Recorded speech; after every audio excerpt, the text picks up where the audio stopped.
Coronavirus, la epidemia. ¿Cuáles son los síntomas? ¿Cómo se transmite? ¿Qué puedo hacer para protegerme y prevenir la propagación de la enfermedad? Nuevo padecimiento que ha encendido las alarmas de los sistemas de salud. Coronavirus, la epidemia.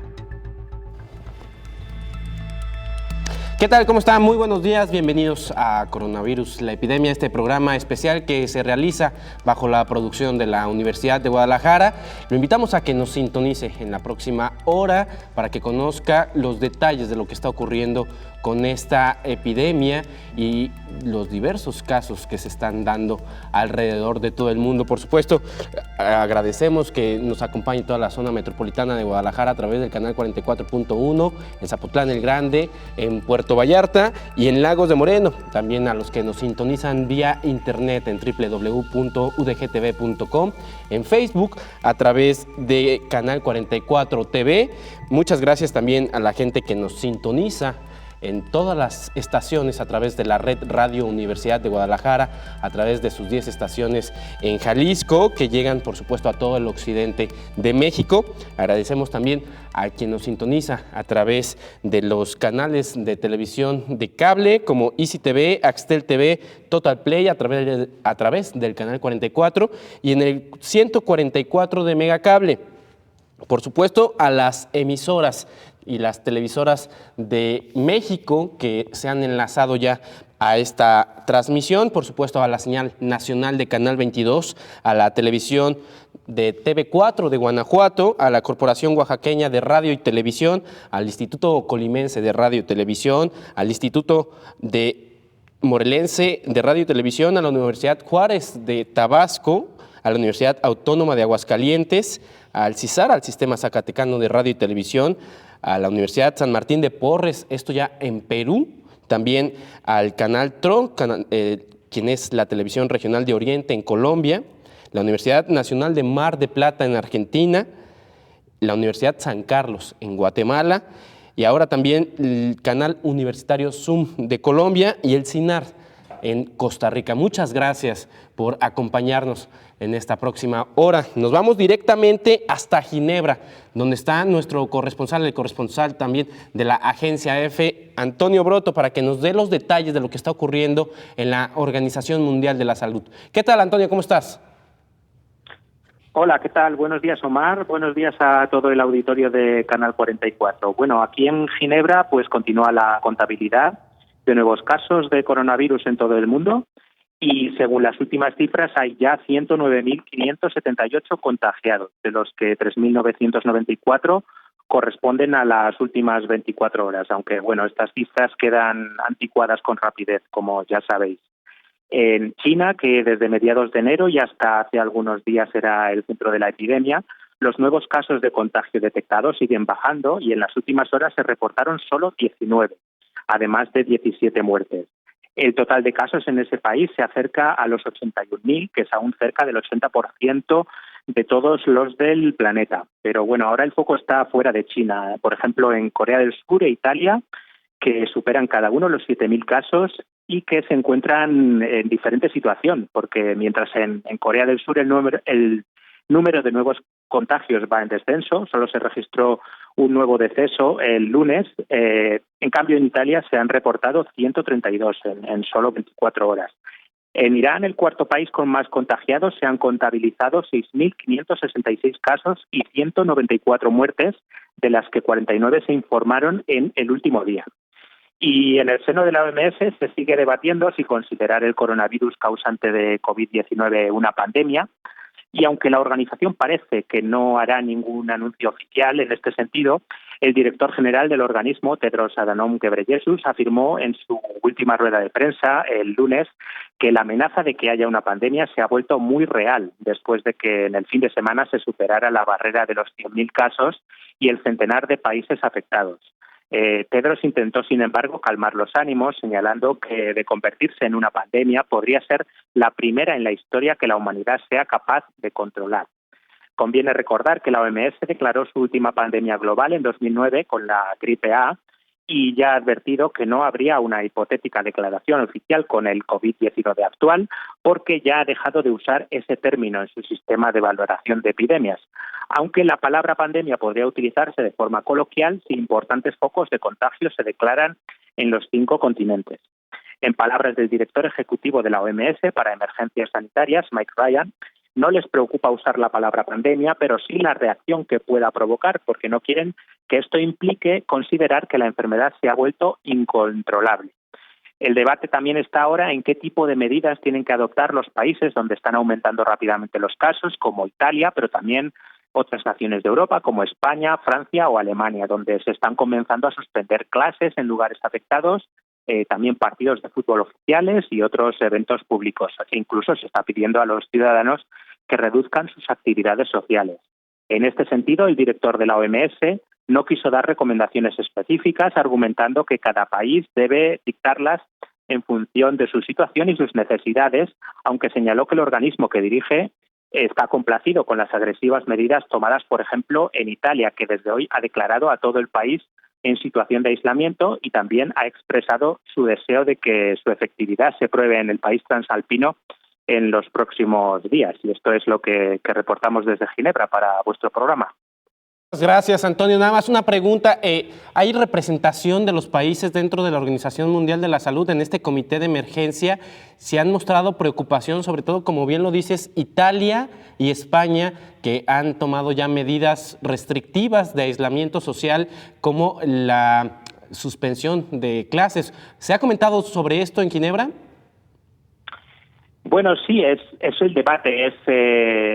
Mucha gente quiere que la OMS diga matemáticamente con un número de casos se debe de cerrar la clase, no se debe cerrar la clase, pero la OMS es reticente a dar estas recomendaciones tan claras. Lo que ellos dicen es que cada país analice cómo está la situación, cómo son los nuevos casos, que consulten con la OMS, con sus expertos y que se tome una decisión a la medida de cada país. No hay una fórmula matemática ni una solución universal para todos.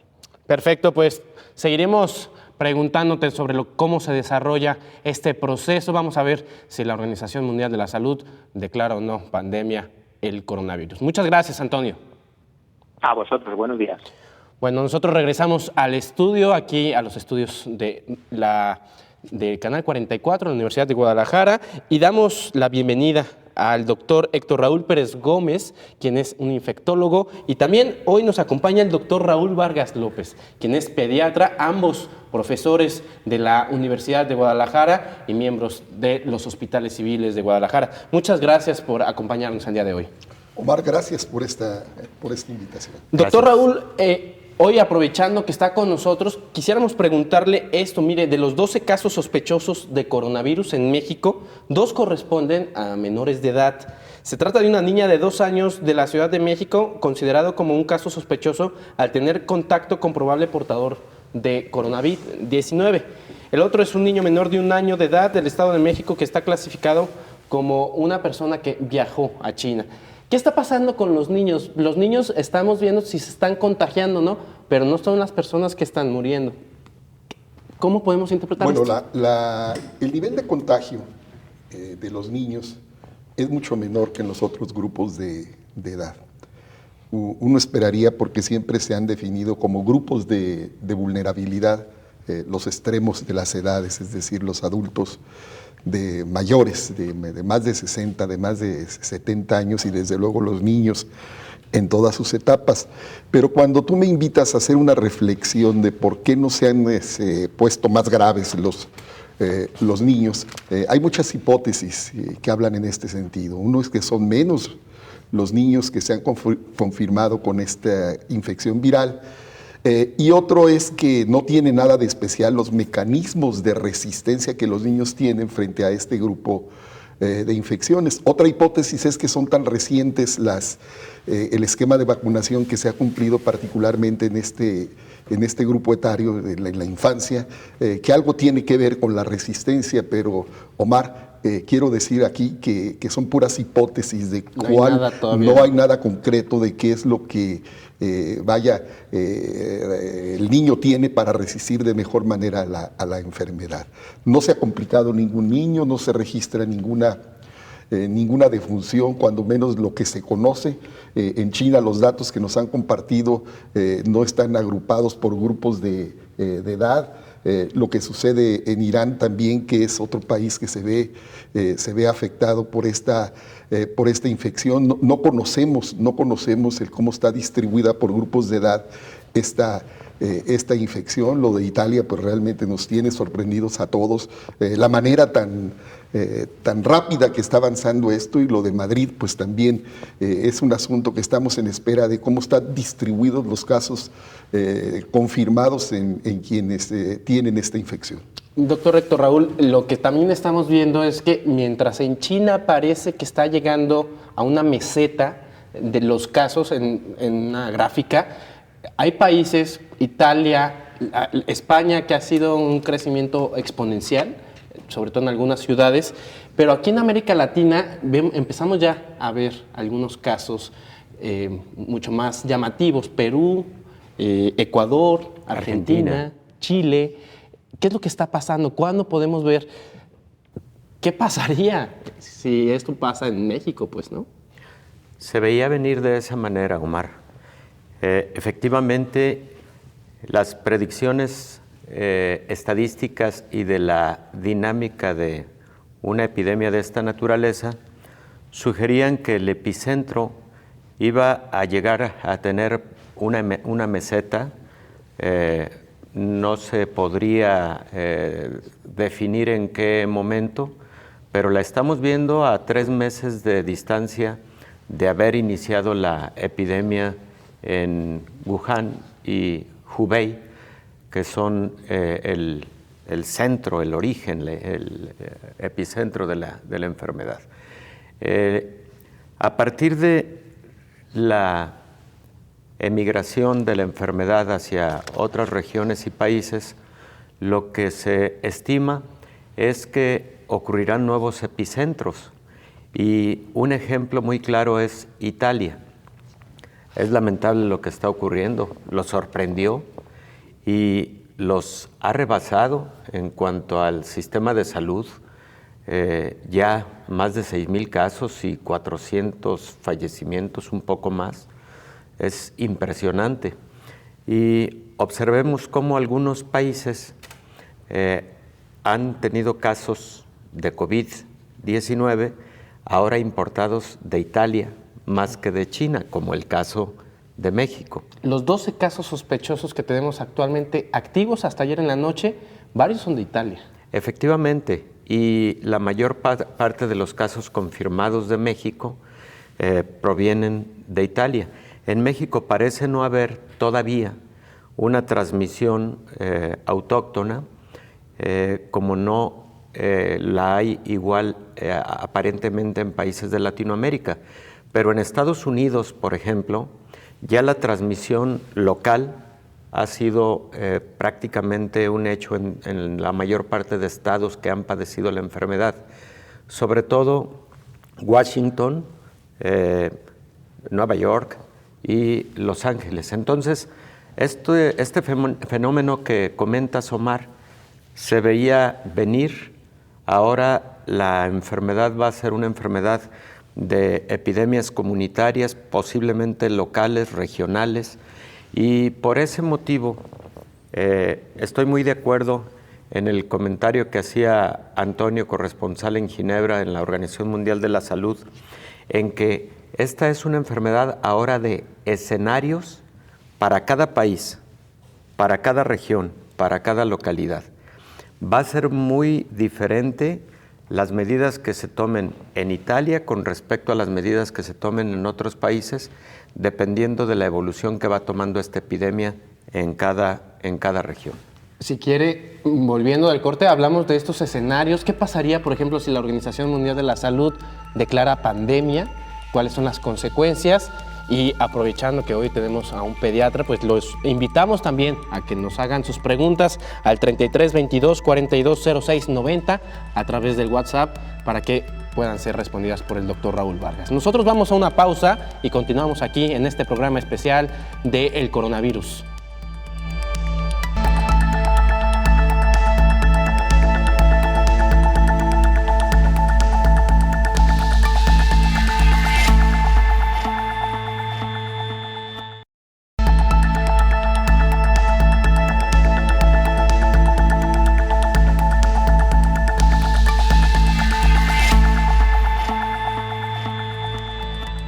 Continuamos en este programa especial que realizamos desde la Universidad de Guadalajara para llevarle toda la información actualizada para que usted tome decisiones sobre este virus, el coronavirus, el COVID-19, que se está propagando día a día en todos los países del mundo. Con más de 1.100 casos registrados, Francia es el segundo país europeo con más afectados por el nuevo coronavirus, después de su vecino Italia, que ha impuesto un bloqueo en las regiones más afectadas. El gobierno italiano ya decretó la suspensión del campeonato de fútbol, por ejemplo.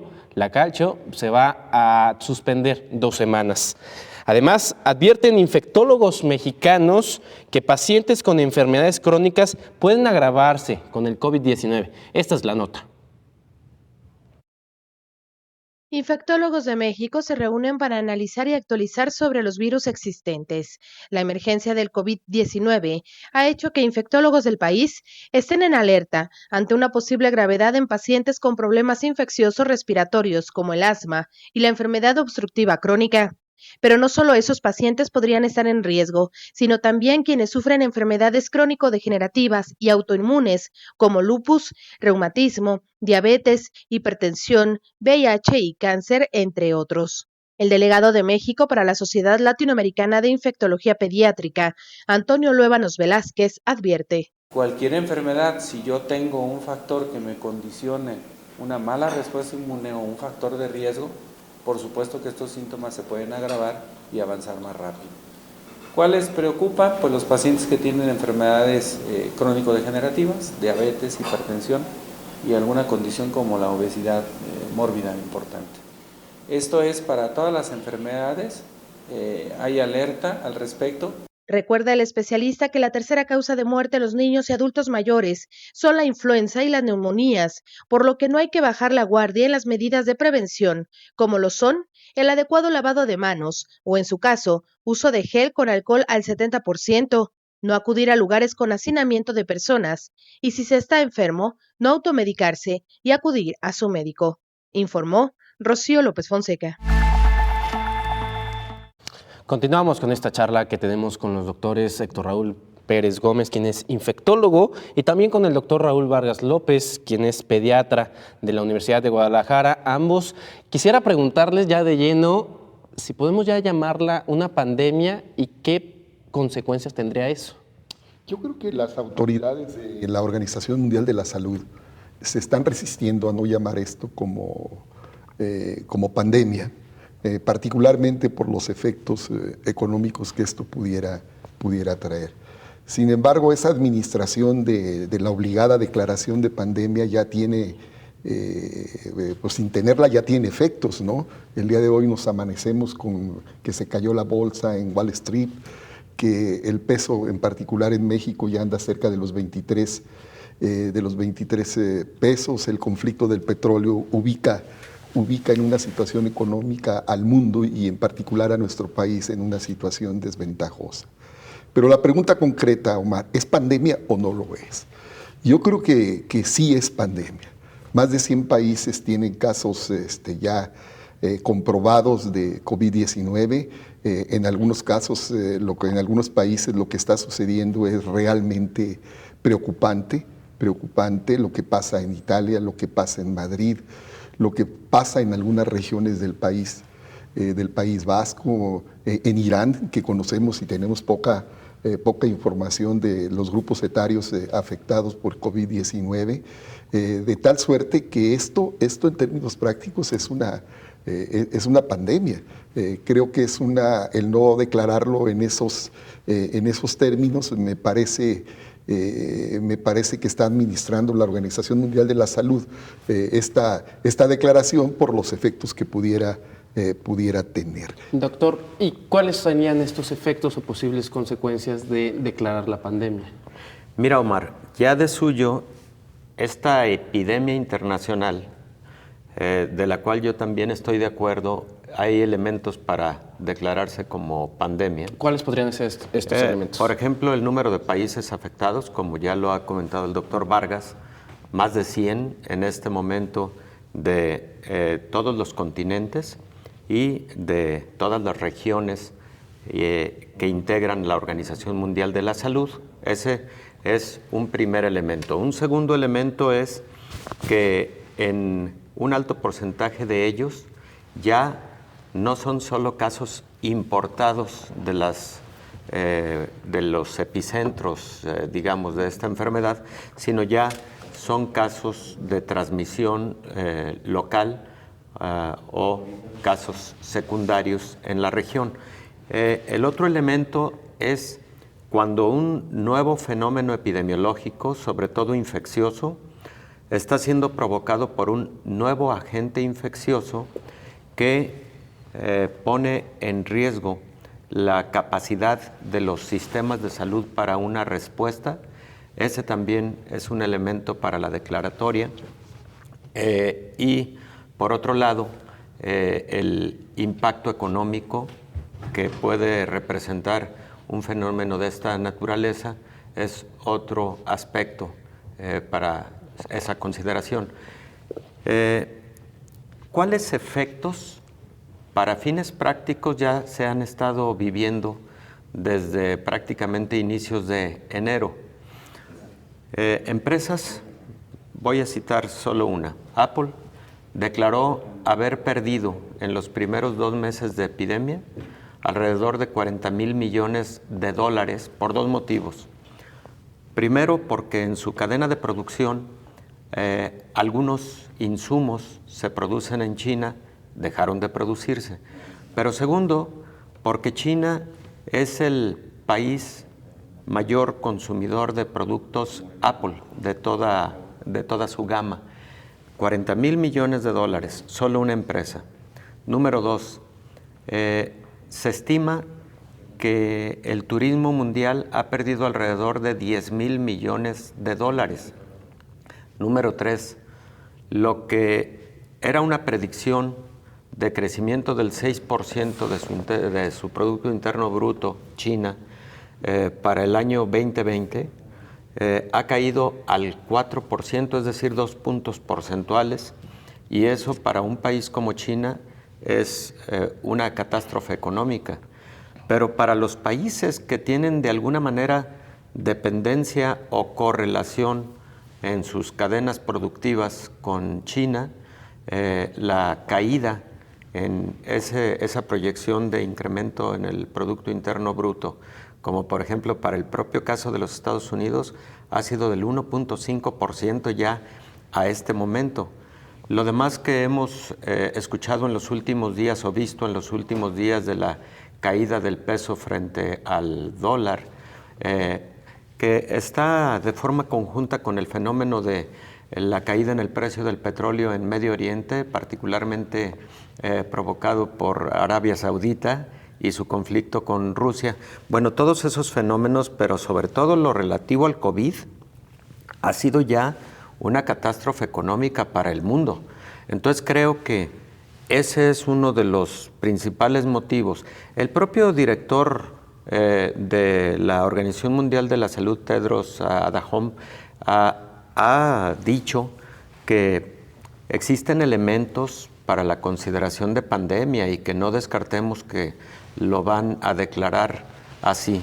Pero también lo que ha dicho es, a ver, si de cualquier forma se llegara a declarar pandemia, lo importante es, para cada país, en los escenarios que viene viviendo, se deberán tomar medidas muy específicas. Voy a citar el caso de México. Efectivamente, tenemos hasta ahora 7 casos confirmados, alrededor de 30 pacientes en estudio como casos probables. La mayor parte de los casos probables se han ido descartando, han resultado negativos en sus pruebas.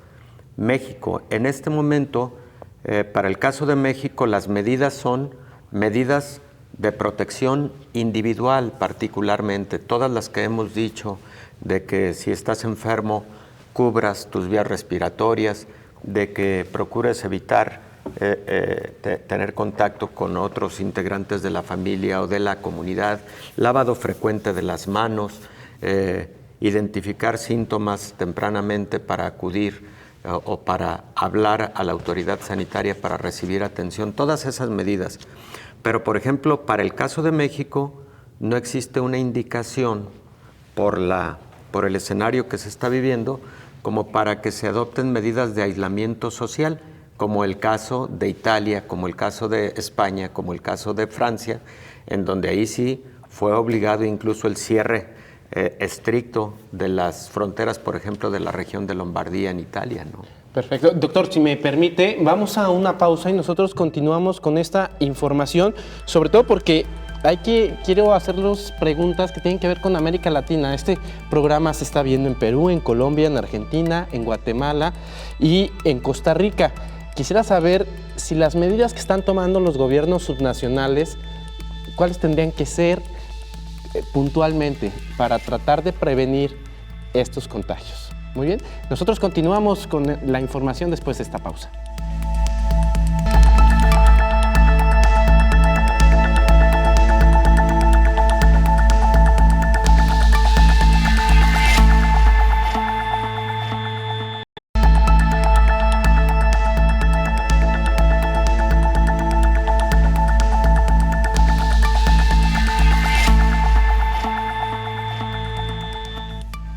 Regresamos a este programa especial llamado Coronavirus, la epidemia, y tenemos en la línea telefónica al doctor Gerardo López Pérez. Él es alergólogo e infectólogo pediatra, miembro de la Academia Mexicana de Pediatría, para que nos hable qué es lo que está pasando con los niños que pueden resultar como casos sospechosos o confirmados de coronavirus. ¿Qué tal, doctor? ¿Cómo está? Muy buen día.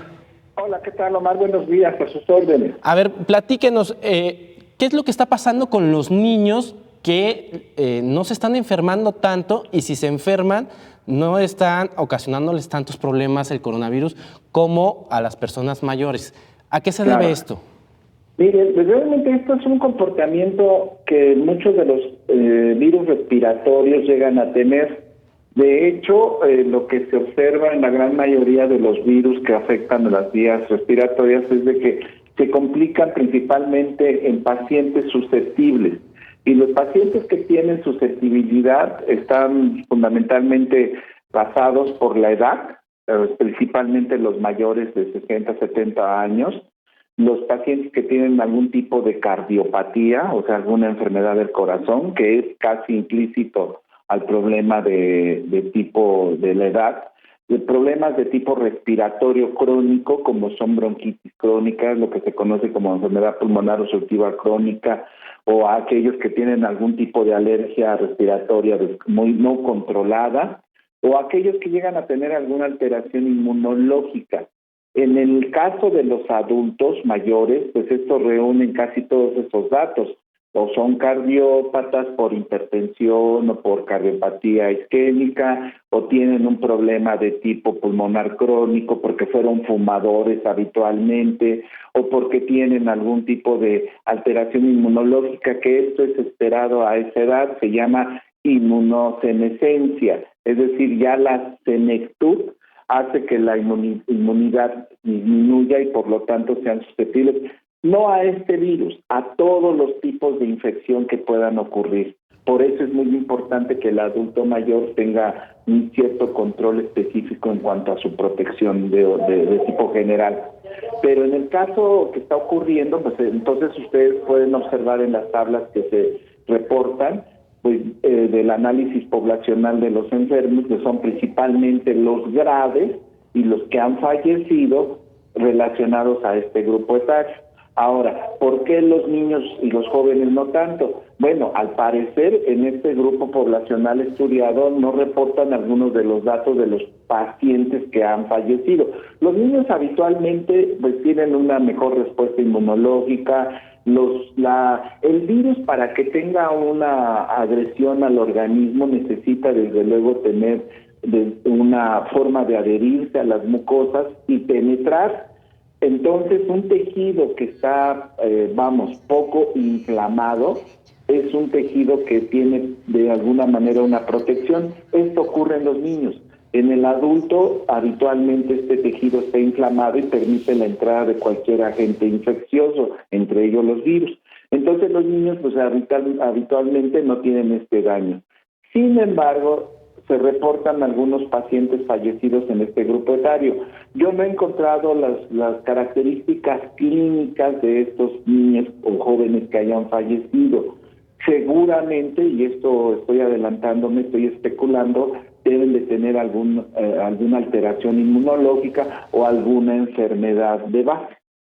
Doctor, ¿qué medidas de prevención tienen que hacer los padres de familia, sobre todo de menores de 2 años, que muchas veces no pueden comunicar con palabras, que se sienten mal? Pues definitivamente esto lo tenemos que hacer no con este problema, sino con todo. El problema de todas las infecciones es la falta de higiene. Y esta falta de medidas higiénicas que nosotros no habitualmente usamos en nuestra vida cotidiana. ¿Cuál es el principal aspecto de la medida de higiene? El lavado constante de manos, con agua y jabón, así de sencillo. Hacer un lavado constante para poder manipular tanto los alimentos como las bebidas, como los elementos que los niños emplean. Entonces los papás tienen obligadamente, o los cuidadores, tienen obligadamente que lavarse las manos y enseñarle a los niños a estarse lavando las manitas. ¿Por qué? O lavarle uno las manitas, porque esto es habitual. Los niños van a estar tocando muchas cosas que no hay un control perfecto de su higiene, de su limpieza. Entonces la mejor manera es romper esa cadena lavando las manos. Yo creo que esto es lo principal que se tiene que hacer. Otro tipo de medidas ya en este momento, como es el aspecto epidémico de esta enfermedad, pues es evitar a como dé lugar cuando haya un reporte y así nos lo indiquen las autoridades, de no acudir, en este caso, si llega a ocurrir, acudir a las zonas, a los lugares concentrados como son escuelas, guarderías, etcétera, que es lo que está ocurriendo en otros países ya para prácticamente contener el problema, como es en Italia, Japón, China, etcétera, donde ya suspendieron clases, etcétera. Pero en el caso mexicano, pues lo que debemos hacer es, por lo menos, no acudir a lugares muy aglomerados, donde no haya tanta congestión de gente. Y otro dato importantísimo, aquella persona que se encuentre enferma de un cuadro respiratorio, abstenerse de acudir a cualquier lugar, entonces debe de guardarse en casa. Y esto lo hemos hecho siempre, pero últimamente pues no se puede por obviamente la actividad laboral. Pero entonces en ese sentido es una piedra fundamental el tratar de evitar aglomeraciones. ¿Qué pasa, por ejemplo, con los niños? Estamos a escasas 2 o 3 semanas de iniciar un proceso vacacional en muchos países de Semana Santa y Pascua. ¿Qué pasa con los niños? Llevarlos a los aeropuertos, a los puertos marítimos, a las estaciones de autobuses. ¿Ahí qué va a pasar? Miren, esta es una posición muy interesante. Hoy por hoy tenemos en México poca cantidad de casos. Es evidente que los casos que ha habido son importados, son casos directamente venidos de Italia, ni siquiera de China, según lo que tengo entendido. Entonces, esto es interesante porque pues aquí el aspecto del control sanitario por parte de las autoridades como control en la admisión de los pasajeros que lleguen viajantes de otros continentes, pues aquí sí debe de tenerse por parte de la autoridad sanitaria esa vigilancia extrema. ¿Qué pasa con nosotros locales en los viajes internos? Pues yo creo que debemos de considerar y realmente ver que si no hay una situación de indicación de abstenerse a acudir a playas o acudir a centros vacacionales, pues no tiene por qué limitarse, a menos que haya una indicación de la autoridad sanitaria, porque si no, entonces empezamos a propagar una conducta que tampoco no nos conviene, no por el aspecto económico, sino porque entonces empezaría a haber una exageración de las medidas de control o de cuidado, de no dispersión exageradas. Es decir, lo que tratamos de hacer es mantenernos con medidas higiénicas, pero tampoco caer en la fase donde nos aislemos completamente, porque no es el momento para hacer eso. Porque en todo caso, ante los brotes que ha habido en los otros países, nos hubieran declarado a nosotros mismos también hacer ese tipo de medidas, por lo cual ustedes ven que no ha habido necesidad. Entonces yo creo que si vamos a algún centro vacacional, pues tener estas medidas higiénicas que ya expliqué hace un momento. Perfecto, pues nosotros le agradecemos, doctor, que nos haya atendido la llamada, al doctor Gerardo López Pérez, quien es miembro de la Academia Mexicana de Pediatría. Dejamos el canal de comunicación abierta para posibles entrevistas. Muchas gracias, estoy a sus órdenes. Que esté muy bien, muy buen día. Nosotros continuamos en el estudio con los doctores Héctor Raúl Pérez Gómez y el doctor Raúl Vargas para hablar estábamos hablando de cuáles son las medidas de contención que están haciendo los gobiernos nacionales y subnacionales, sobre todo en América Latina. Ayer, por ejemplo, Colombia detectó 2 nuevos casos, con lo que llega a 3, y bueno, Perú, Ecuador, Argentina y Chile ya tienen casos por arriba de México. ¿Qué pueden hacer los gobiernos subnacionales para tratar de remediar este problema? Bueno, hay dos situaciones que esta emergencia está presentando. Los casos sospechosos y los casos confirmados. La actitud frente a estas dos grupos poblacionales ha sido, la respuesta que los gobiernos están teniendo ha sido efectiva. Pero cuando escucha uno hablar a expertos sobre la importancia de la prevención, pero que también no debe ser una actitud, la de quien nos escucha, una actitud alarmista. Yo la definiría, Raúl, como que se debe preocupar. Claro. Se debe preocupar la sociedad porque quien tenga catarro y todas sus manifestaciones, malestar general, flujo nasal, estornudo, pues que no vaya a la escuela, que no conviva. Pero estoy comentando un caso cotidiano al cual actuamos regularmente sin la responsabilidad debida. Mandamos al niño a la escuela en esas condiciones, el adulto anda estornudando por todos lados sin protegerse de manera adecuada, y todo eso tiene que ver con el contagio viral que tiene una gripe común.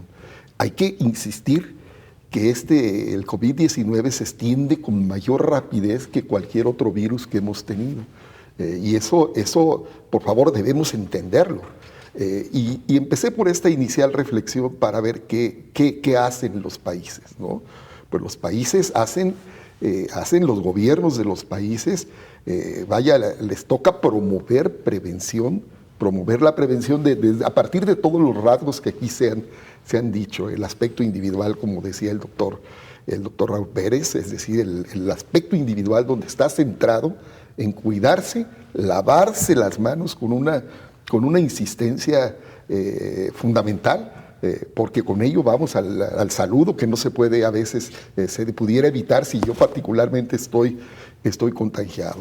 Promoción de la salud, prevención de la salud, pero sin caer necesariamente en esa alarma que creo que se está fomentando, digamos, porque creo que hago un paréntesis, creo que los diferentes medios están haciendo lo conveniente, hablar mucho y hablar alto sobre esta prevención, sobre esta enfermedad, porque una y otra vez habrá que decirlo, la enfermedad es prevenible, lo quiero decir así, es cierto, se contagia con mayor rapidez con mayor rapidez, pero no lo quiero decir para que bajemos la guardia. La mortalidad es baja, aún en los que están contagiados. Recientemente, esta semana, aparece un editorial del New England donde el titular de enfermedades infecciosas y alérgicas de Estados Unidos la ubica ya no en el 3 ni el 2%, sino en el 1%, la mortalidad en quienes padecen esta enfermedad. Y lo digo no porque para relajar la obligada prevención que debemos tener, particularmente en los grupos vulnerables, los obesos, los diabéticos, los hipertensos, que son quienes tienen esta infección viral y son quienes tienen el riesgo más importante de perder la vida por tener no ser inmunológicamente competentes. Perfecto. Si me permite, vamos a una nueva pausa y vamos a tratar de desmembrar estos escenarios que se están dando en los diferentes países. Continuamos después de este corte.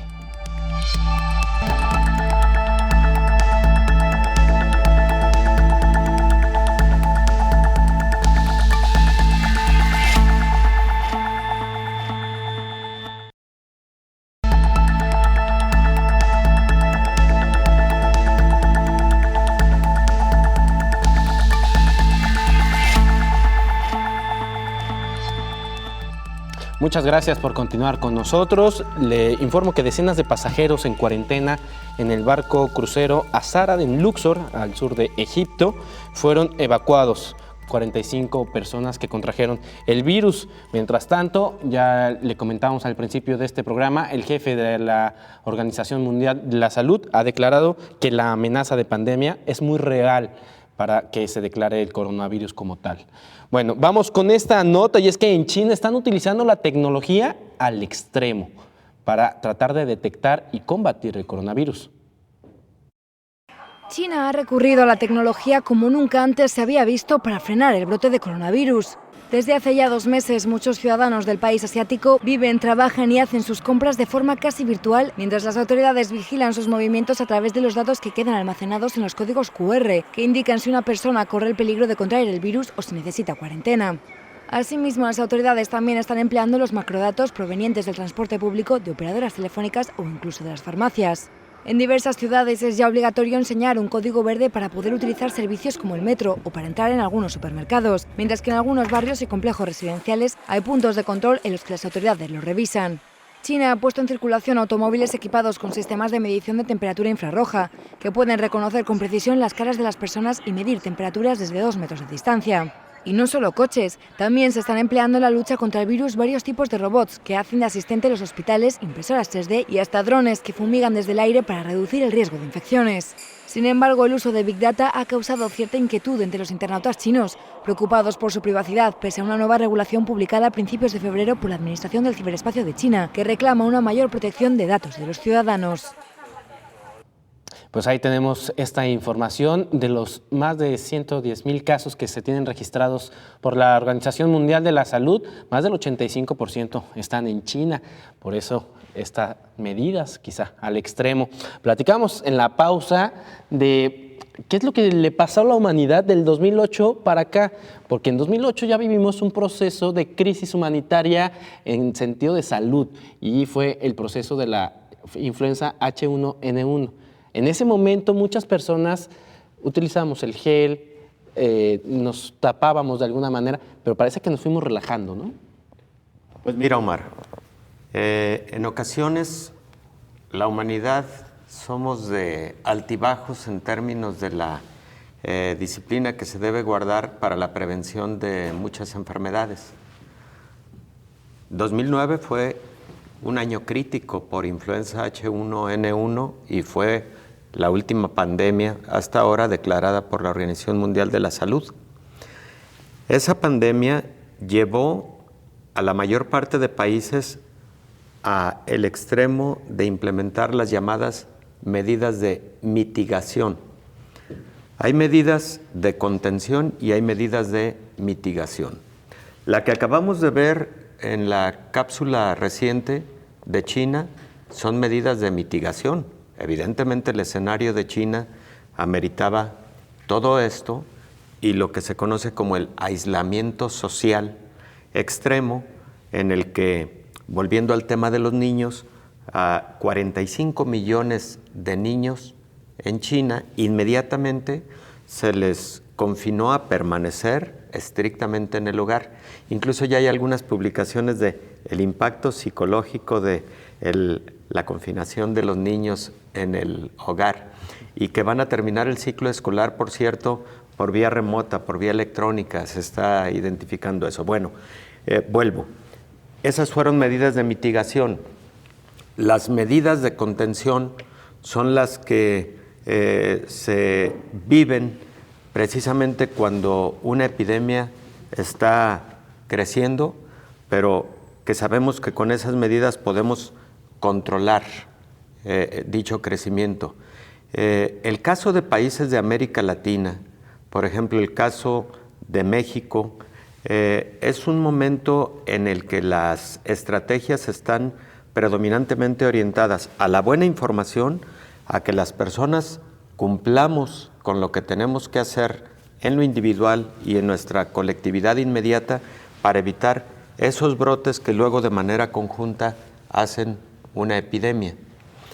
Si llegara a crecer el número de casos, podemos llegar al momento, por ejemplo, si se empiezan a ver transmisiones comunitarias con brotes locales, podemos llegar al momento en el que se establezcan las medidas de contención, y ahí pues podemos empezar a tener confinamientos, etcétera, ¿no?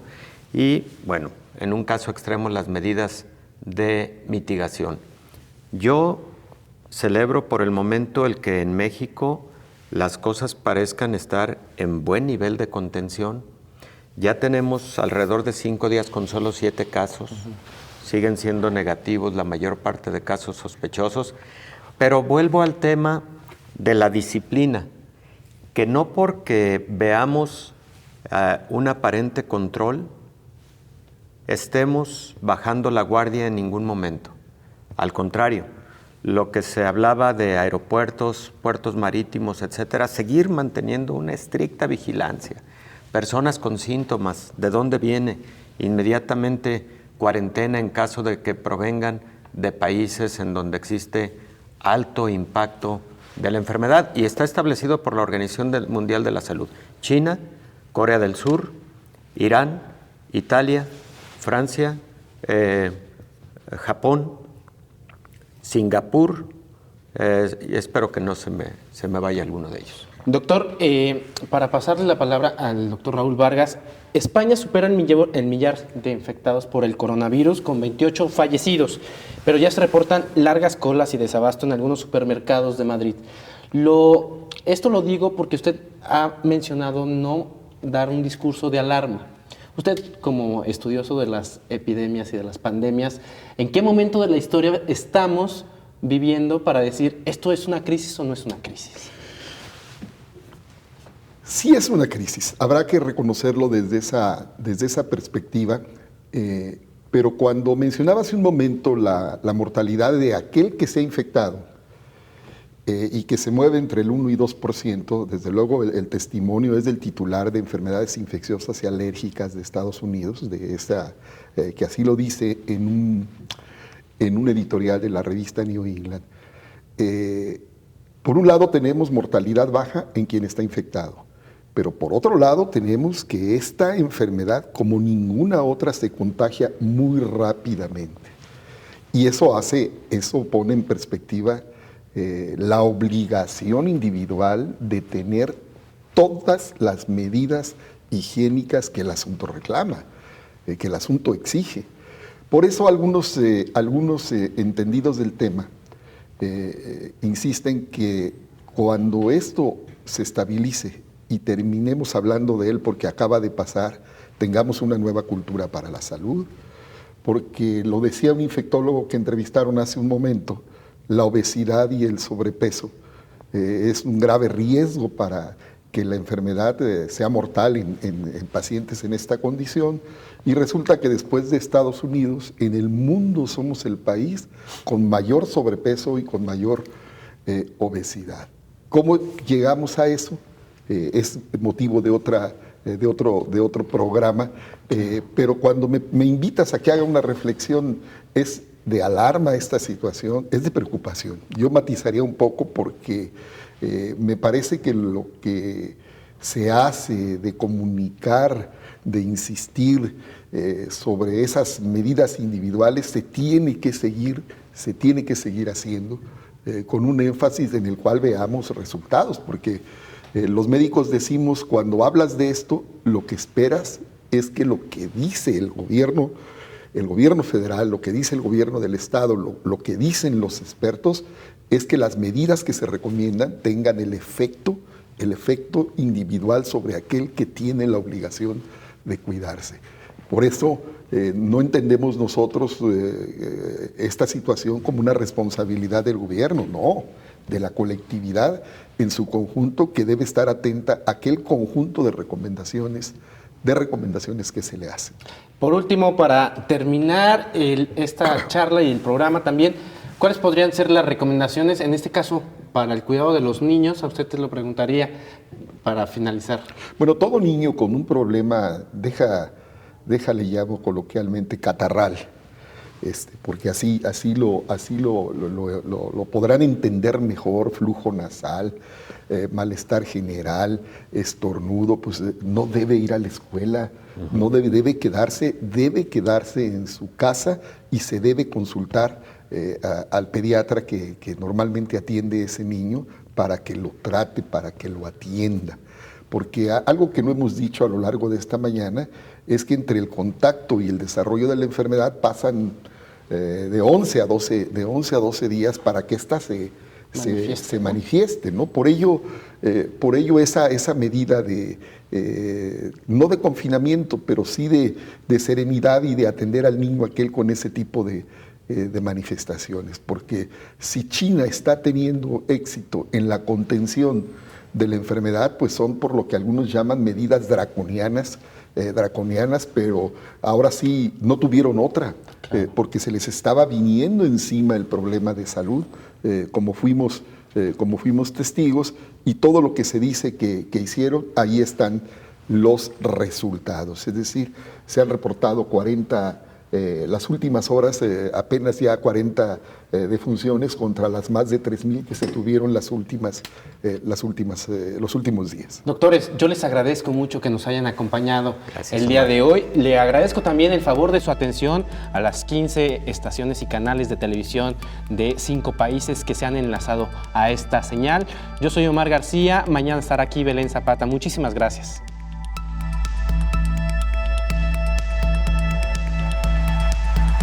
Coronavirus, la epidemia. ¿Cuáles son los síntomas? ¿Cómo se transmite? ¿Qué puedo hacer para protegerme y prevenir la propagación de la enfermedad? Nuevo padecimiento que ha encendido las alarmas de los sistemas de salud. Coronavirus, la epidemia.